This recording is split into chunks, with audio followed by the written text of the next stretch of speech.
Good morning class, good morning everybody. नमस्ते, राधे राधे, सत श्री अकाल। कैसे हैं आप सब लोग? आई होप अच्छे होंगे। चलिए गाइस, आज हम 12th क्लास केमिस्ट्री की इंपॉर्टेंट नेमिंग रिएक्शन स्टार्ट करेंगे, जिसमें हमने पहली रिएक्शन ली है वोल्टेज अभिक्रिया, और हम आने वाली क्लासों में back to back important naming reaction देते रहेंगे। ओके, और अपनी सीरीज में हम सेकेंड केमिस्ट्री में जितनी भी हमारी इंपॉर्टेंट नेमिंग रिएक्शन हैं सभी को हम कवर करेंगे। ओके गाइस, चलिए क्लास को शुरू करते हैं। देखिए, हमारी पहली अभिक्रिया है वोल्टेज अभिक्रिया। इसको मैंने पहले से ही लिख के रखा है समय बचाने के लिए। लिखा है शुष्क ईथर की उपस्थिति में मोनोहेलोएल्केन के दो अणु सोडियम धातु के साथ अभिक्रिया करके उच्च एल्केन देते हैं। यह अभिक्रिया वोल्टेज अभिक्रिया कहलाती है। ठीक है, यानी कि आपको हेलोएल्केन के दो अणु, तो मैं इसको पहले सामान्य तौर से लिखूंगा। जैसे आप जानते हैं RX हेलोएल्केन का प्रतीक है। इसके दो अणु लेने हैं हमें, RX और एक मैंने यहाँ पे लिखा है RX।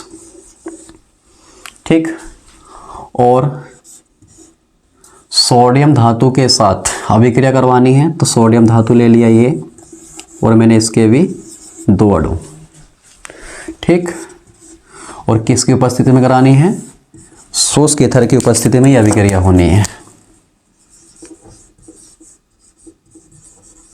शुष्क ईथर। ओके गाइस, अब देखिए इसमें होता क्या है, हमने क्या किया है यहाँ पे मोनो हेलोएल्केन के दो अणु लिए हैं। एक अणु हमारी ये हेलोएल्केन की और एक अणु हमारी ये है। तो ये हमारा हेलोएल्केन है, RX जो होता है हेलोएल्केन का प्रतीक होता है, और ये हमारी सोडियम धातु है। ठीक है भाई, रिएक्शन बिल्कुल सिंपल है। आपको क्या करना है, 2X और 2Na इस तरह से निकाल दीजिए। 2Na और 2X मिलके क्या बनाएगा आपका 2NaX, और ये दोनों R आपस में जुड़ जाएंगे तो R सिंगल बॉन्ड R। तो ये हमारा क्या बनेगा, एल्केन। ठीक है,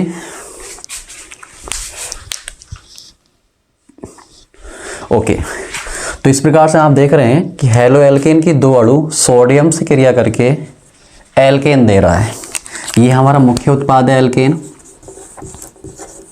जो हमारा वोल्टेज अभिक्रिया होता है वो मुख्य उत्पाद के रूप में हमें एल्केन देता है। ठीक है, काम किस पे करता है? हेलोएल्केन पे। वोल्टेज अभिक्रिया हमेशा हेलोएल्केन पर काम करती है। ओके, एग्जाम्पल देख लेते हैं इसका। एग्जाम्पल है,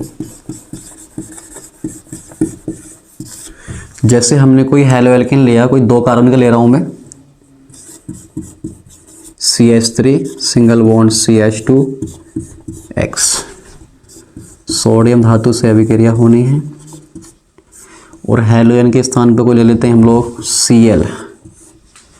okay, Cl CH2 CH3।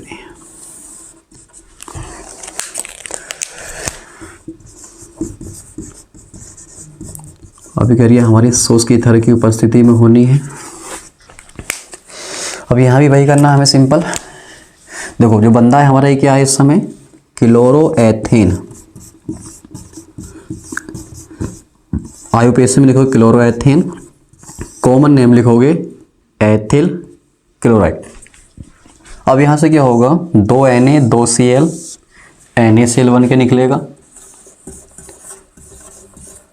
Okay, और ये वाला समूह और ये वाला समूह आपस में जुड़ जाएगा। CH3 single bond CH2 single bond CH2। Minute guys,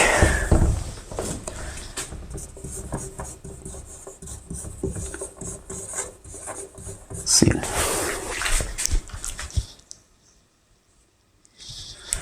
okay guys, तो हमारा ये क्या बना, NaCl। तो ये जो बंदा है हमारा इस समय ब्यूटेन है, यानी कि एक एल्केन है। तो आप क्या देख रहे हैं, हमने यहाँ पे जो हेलो एल्केन लिया था उसमें 2 कार्बन थे और यहाँ पे कितने हो गए उत्पाद में, 4 कार्बन। ओके, अगर आप 1 कार्बन लेते तो डबल करता, 2 करता, 2 लिए हैं तो 4 किए, 3 लेते तो 6 करता, 4 लेते तो 8 करते।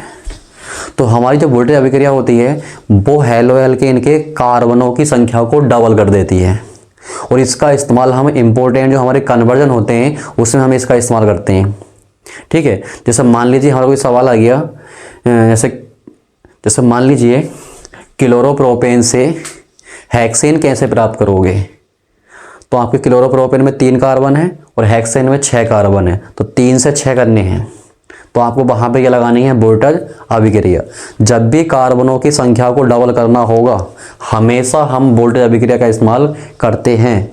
और वोल्टेज अभिक्रिया याद रखिएगा हमेशा हेलो एल्केन पर ही काम करती है, हेलो एल्केन के अलावा किसी और यौगिक पर काम नहीं करती है।